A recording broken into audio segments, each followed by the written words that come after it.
तो गाइस जब हम बात करते हैं सबसे पहले इंटरसेक्टिंग लाइंस की, कि हमें देखकर कैसे पता चलेगा कि कोई लाइन इंटरसेक्ट है या कोइंसिडेंट है या पैरेलल है, ठीक है ना। इंटरसेक्टिंग लाइंस के लिए suppose we have two equations, a1x plus b1y plus c1 equal to 0, a2x plus b2y plus c2 equal to 0, है ना। अच्छा, अब इसकी कंडीशन क्या होगी इंटरसेक्टिंग लाइंस की? कोई दो लाइंस इंटरसेक्टिंग तभी होंगी जब only when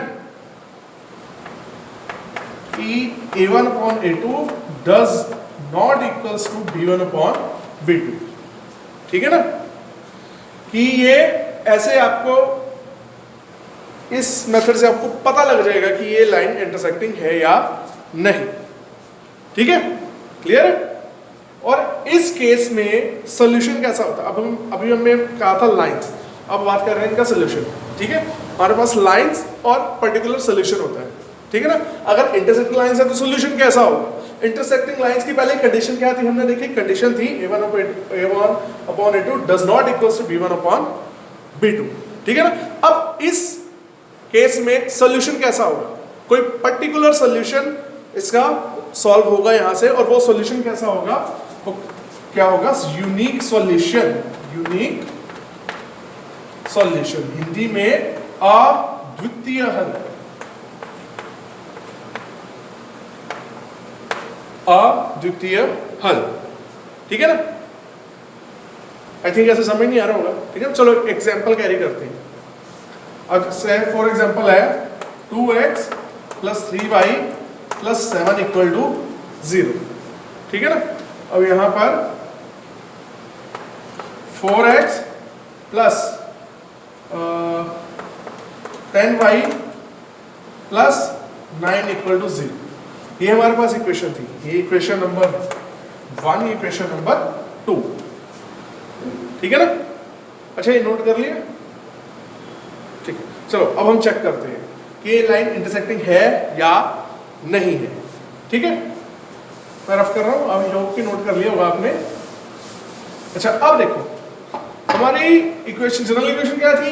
ax plus by plus c equal to 0, but यहाँ पर टू लाइन्स है तो हमारे a1 a2 और b1 b2 c1 c2 से हम कंसीडर कर लेते थे, ठीक है ना। अब यहाँ पर फर्स्ट इक्वेशन से हमारे, अगर हम इस ये इक्वेशन है 2x plus 3y plus 7 equal to 0 है ना।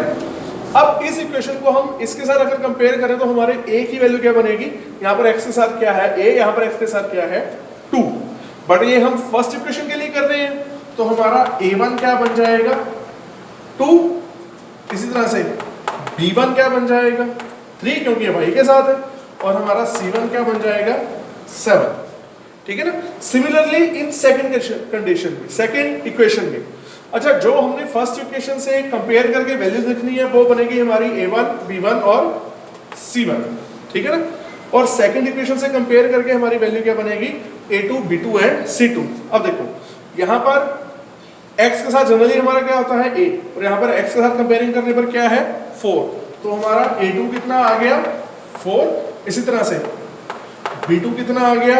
यहाँ पर y के साथ क्या है? 10। In the same way C2 क्या है? 9। क्लियर? समझ आ गई? क्लियर है ना। अच्छा, आफ्टर दैट अब हमारी इंटरसेक्टिंग लाइन की कंडीशन क्या थी? a1 upon a2 does not equal to b1 upon b2। अब हमारा a1 क्या है? 2, a2 क्या है? 4, तो हम यहाँ पर वैल्यू रखते हैं 2 upon 4 does not equals to, अब यहाँ पर b1 upon b2 ये क्या आ गया? 3/10। क्लियर है? ये नेचुरली है कि 2/4 3/10 के इक्वल थोड़ी ना होगा, है ना। ये तो हमें क्लियरली शो हो रहा है। अगर आप देखो ये 2/4 है ना, आप इसको ऐसे भी ले सकते हो 1/2 does not equals to 3/10, मतलब ये पहली दोनों टर्म्स इक्वल नहीं है। तो ये कंडीशन क्या थी हमारी इंटरसेक्टिंग लाइंस की? क्योंकि हमारी पहली दो टर्म्स इक्वल, पहली टू टर्म्स की रेशियो इक्वल नहीं है, ठीक है। तो ये क्या है? ये हमारी लाइंस कैसी हैं? ये ग्राफिकली कैसे शो होगी? ये इंटरसेक्टिंग लाइंस होगी और इनका सॉल्यूशन क्या होगा, यूनिक सॉल्यूशन, अद्वितीय हल। ठीक है, हमारा जब हम ग्राफिकल मेथड से क्वेश्चन करेंगे तो हमारा सॉल्यूशन भी तभी फाइंड आउट होगा जब हमारी ग्राफिकल रिप्रेजेंटेशन इंटरसेक्टिंग लाइंस आएगी। क्लियर है? आई होप कि इंटरसेक्टिंग लाइन का कॉन्सेप्ट क्लियर हो चुका होगा आपको। Clear? Now we move to coincident lines. ठीक है, नोट कर रहे हो ना, मतलब कोइंसिडेंट लाइंस मतलब संपाती रेखाएं।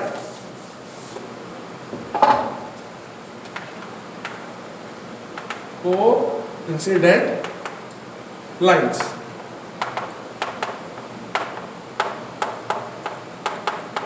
संपाती रेखाएं। ठीक है ना। अब फिर से हम एग्जांपल लेते हैं, 2x + 3y + 7 = 0, 4x + 6y + 14 = 0। ये हमारी इक्वेशन 1 थी, ये हमारी इक्वेशन 2। ठीक है ना। चलो लेट्स चेक। अब यहां से जनरल इक्वेशन क्या थी हमारी, ax + by + c = 0, यही थी ना। अब यहां से जब चेक करोगे तो ये हमारा a1 कितना आ जाएगा 2, b1 कितना आ जाएगा 3 और c1 कितना आ जाएगा 7। ये पता ना कैसे आएगा, क्योंकि इसी इक्वेशन से कंपेयर करके हमने वैल्यू लिखनी है। ये फर्स्ट इक्वेशन है तो फर्स्ट इक्वेशन के साथ हमने a1 b1 a b c की जगह पे a1 b1 c1 कर देना है और सेकंड इक्वेशन में a2 b2 c2 कर देना है। ठीक है ना। फिर से बता दूं, कंपेयरिंग जब हमने इस इक्वेशन को इससे कंपेयर किया तो यहाँ पर x के साथ क्या है a, इधर x के साथ क्या है 2, इसलिए a1 बन गया 2। a1 क्यों आया, क्योंकि हम इससे इक्वेशन 1 को रिप्रेजेंट कर रहे हैं। ठीक है ना। सिमिलरली फिर जब y के साथ b है तो इधर y के साथ क्या है 3, तो यहाँ पर क्या आ गया हमारा b1 = 3 और जो कांस्टेंट टर्म है c वो कितनी है 7, तो यहाँ पर c1 कितना आ गया 7। क्लियर है। सिमिलरली अब a2 कितना आ गया, इस इक्वेशन में देखो x के साथ क्या है 4, तो a2 कितना आ गया 4, b2 y के साथ क्या है 6, तो b2 कितना आ गया 6 और जो कांस्टेंट टर्म c2 कितनी आ गई 14। ठीक है ना। अब हम बारी बारी से इन सब की रेशो लेंगे। कैसे, a1 की रेशो a2 के साथ, b1 की रेशो b2 के साथ और c1 की रेशो c2 के साथ। क्लियर है। तो चलिए अब हम नोट कर लिए, गुड। तो मैं रफ कर दूं। ठीक है, जहां ना समझ आए वीडियो अपने पॉज करना है और रिवर्स करना है। ठीक है ना। ओके, अब देखो, अब हम लेते हैं a1 रेशो a2 मतलब अपॉन a1 अपॉन a2 कितना आ गया, a1 कितना है 2, a2 कितना है 4, 2/4 मतलब 1/2। ठीक है ना। सिमिलरली अब b1 के रेशो b2 के साथ, b1 रेशो b2, b1 कितना है 3, b2 कितना है 6, तो 3 1 3, 3 2 6, ये भी कितनी आ गई 1/2। Similarly c1 upon c2, c1 कितना है 7, c2 कितना है 14। क्लियर है ना। ये भी कितना आ गया 7 1 7, 7 2 14, तो ये भी कितनी आ गई 1/2। अब यहां पर देखो सारी रेशो इक्वल आ रही है ना, तो इसकी कंडीशन क्या बन जाएगी, for coincident lines, Sampati lines के लिए, संपाती रेखाओं के लिए, यहां पर मैं लिख दूं तो मेरे हिंदी मीडियम स्टूडेंट्स में भी कंफ्यूज हो सकते हैं। संपाती रेखाएं, कंफ्यूज नहीं मतलब ऐसे होता ही है, एक बार से मन में ख्याल रहता है कि सर आप इंग्लिश में बोलते रहते हो है ना, इंग्लिश में करवाते हो, हिंदी में तो बताते ही नहीं। तो डोंट वरी, इंग्लिश और हिंदी मीडियम स्टूडेंट्स दोनों का ख्याल रखूंगा मैं, टेंशन मत लो आप। ठीक है ना। अब देखो ये सारी रेशो हमारी इक्वल आ रही है ना, तो इससे हमारा क्या रिजल्ट निकलता है कि a1 अपॉन a2 ये इक्वल है किसके, b1 अपॉन b2, और ये भी इक्वल है किसके, c1 अपॉन c2। तो ओवरऑल रिजल्ट क्या निकला कि कोइंसिडेंट लाइन, संपाती रेखाओं के लिए क्या ग्राफिकल सिचुएशन बनेगी, a1 upon a2 is equals to b1 upon b2 और equals to c1 upon c2। ठीक है ना। Sorry children for disturbance. ठीक है ना, क्योंकि रोड है बाहर और रोड पर तो व्हीकल्स को तो हम रोक नहीं ना सकते, तो कोई बात नहीं, एडजस्ट कर लेना आप। ठीक है,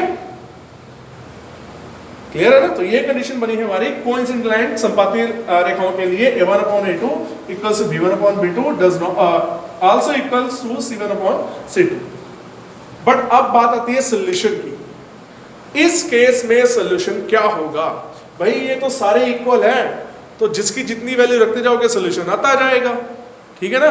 तो इस केस में सॉल्यूशन कैसा होता है? Infinite solution. याद है 9th क्लास में right 4 solution of the equation, याद है? हम x की वैल्यू रखते थे, y की वैल्यू फाइंड आउट होती जाती थी, या y की वैल्यू रखते थे और x की वैल्यू फाइंड आउट हम करते थे। जितनी वैल्यूज y की रखते थे उतनी ही x की आती थी, ठीक है ना। तो इसी तरह से ये सारे ही रेशियो इक्वल है, तो इसकी जो सॉल्यूशन होंगे वो भी कैसे होंगे? इनफाइनाइट मैनी सॉल्यूशन, या इनफाइनाइट सॉल्यूशन भी लिख सकते हो आप, ठीक है ना। और हिंदी में मेरे प्यारे विद्यार्थियों, अपरिमित रूप से अनेक हल होंगे। क्लियर है? बिल्कुल क्लियर होना चाहिए, ठीक है। एक एग्जांपल भी दे देता हूं मैं, चलो। अब जैसे यहाँ पे 2x plus y equal to 7 है, ठीक है ना। अब यहाँ पर y की वैल्यू निकालते हैं 7, ये प्लस का 2x उधर जाके क्या होगा? माइनस, है ना। अब यहाँ पर जो भी आप x की वैल्यू रखोगे तो y की वैल्यू आती जाएगी। Is that clear to all of you? फिर से बता दूं, जैसे y इक्वल्स टू, जैसे मान लो यहाँ पर x की वैल्यू मैंने 1 रख दी, तो ये कितना बन गया? 7 माइनस 2 इंटू 1, तो 7 माइनस 2 1 2, ये कितनी आ गई? 5। तो ऐसे ही जब आप x की जो मर्जी वैल्यू रखते जाओ, y की कोई ना कोई वैल्यू आती रहेगी, ये खत्म नहीं होगी। तो दैट इज, तो ये क्या है? ये इनफाइनाइट सॉल्यूशन है। क्लियर है? क्लियर है इतना? गुड। नोट कर रहे हो ना? नोट कर रहे हो तो वेरी गुड, और अगर समझ भी रहे हो तो एक्सीलेंट, क्या बात है, ठीक है ना। सिर्फ नोट ही नहीं करना बेटे, समझना भी है, क्योंकि इतना टाइम तो वैसे ही खराब हो चुका है ना। अप्रैल से आपका सेशन स्टार्ट होता है, अब मिड मई आ गया, मिड मई भी क्या, मई भी खत्म होने वाला है, जून स्टार्टिंग होने वाली है, तो 2 महीने का गैप पड़ गया बच्चों। ये आपको समझना ही पड़ेगा, ये नहीं करना सिर्फ नोटबुक कंप्लीट करनी है ना। क्लियर है? ये आपको पढ़ना ही पड़ेगा, समझना ही पड़ेगा। क्लियर है? चलो अब लास्ट जो ओरिएंटेशन है ग्राफिकल वो करते हैं। लास्ट कौन सी लाइन है जरा बताना। आवाज नहीं आई है? ये कौन बोला? यस बिल्कुल, पैरेलल लाइन। शाबाश, गुड। लास्ट वन क्या है? पैरेलल लाइंस, हिंदी में समांतर रेखाएं। फिर से एग्जांपल लेते हैं। अब मैं एग्जांपल एक्सप्लेन बाद में करूंगा, पहले एग्जांपल लूंगा, ठीक है ना। 2x plus 3y plus 7 equal to 0। इधर से आ गया हमारे पास 8x plus 12y plus 10 equal to 0। Clear है? ये आ गई इक्वेशन 1, ये आ गई इक्वेशन 2। क्लियर है ना? समझ रहे हो ना? अब फिर से क्या करना है, आगे क्या करना है? Yes, comparing with ax plus by plus c equals to 0। और ये क्या है? ये जनरल इक्वेशन है किसकी? Linear equation in 2 variables. समझ आ गई? तो चलो फिर, गुड। तो जब हम कंपेयर करेंगे, यहां पर लिख भी लेते हैं, वैसे लिखने की जरूरत नहीं होती, बट फिर भी अगर 2 मार्क्स में या 3 मार्क्स में आ जाए तो हमको शो करना पड़ता है comparing with ax plus by plus c equals to 0। तो फटाफट से बता दो स्टूडेंट, ये इसमें फर्स्ट इक्वेशन में a1 b1 c1 क्या बनेंगे? a1 बनेगा 2, b1 बनेगा 3 और c1 बनेगा 7। यार ये बोर्ड बहुत हिलता है, चलो करेंगे इसका भी कुछ काम, ठीक है ना। और सेकंड इक्वेशन से क्या बनेगी? a2 is equals to 8, b2 is equals to 12 और c2 इक्वल्स टू 10। अब आगे पता है ना क्या करना है? क्या करना है? और रेशो तो लेनी है A1/A2, B1/B2 और C1/C2। ठीक है, तो चलो फिर देर क्यों कर रहे हो, let's see what happen next. Oh question याद है, चलो यहाँ पे लिखा हुआ है मैंने, नो प्रॉब्लम, आपने नोट कर लिया ना, तो चलो आपके पास तो ऑप्शन है, वीडियो पॉज करके रिवर्स करके देख सकते हो, ठीक है ना, क्लियर है। चलो चलिए फिर आगे। अब A1/A2 कितना आ गया, A1 कितना है 2, A2 कितना है 8, ये कितना आ गया 2 1 जा 2, 2 4 जा 8, 1/4 आ गया। अब B1/B2, नहीं B2 नहीं कह रहा हूं मैं, B2, B1/B2, क्लियर है, गुड, इक्वल्स टू कितना आ गया 3/12, मतलब 3 1 जा 3, 3 4 जा 12, एंड लास्ट वन C1/C2, क्या सोच रहे थे C2 कहूंगा ना, और गलती से मुंह से निकल गया ना बिट्टू, ठीक है ना, C1/C2, क्लियर है। ये कितना आ गया 7/10। अब बच्चों मुझे ये बताओ, इनमें कुछ इक्वल है, देखो देखो ध्यान से देखो, है कुछ इक्वल, अरे वाह क्या बात है, वेरी गुड, शाबाश। तो ये क्लियरली ये 1/4 ये इक्वल आ गया, it means A1/A2 equals to B1/B2, ये दोनों इक्वल हो गए, बट यहां क्या हो गया 7/10, तो ये जो है 7/10 क्या है C1/C2 के इक्वल नहीं है, क्लियर है, मतलब क्या हुआ, हमारी पहले 2 टर्म्स की जो रेशो होगी वो इक्वल होगी, थर्ड टर्म की रेशो इक्वल नहीं होगी, और इस केस में आपका जो सॉल्यूशन होगा वो होगा नो सॉल्यूशन, इस केस में कोई भी सॉल्यूशन नहीं निकलेगा, क्लियर है। इसमें रिप्रेजेंटेशन कैसे होगी, A1/A2 equals to B1/B2 does not equals to C1/C2, और सॉल्यूशन कैसा होगा, नो सॉल्यूशन, ठीक है, मतलब सारे रास्ते बंद, कोई हल नहीं है, ठीक है, समझ आ गई, गुड, नोट करते रहो, और इसी तरह से नोट करने के साथ साथ समझो भी इसे, क्लियर है, चलो नोट करो।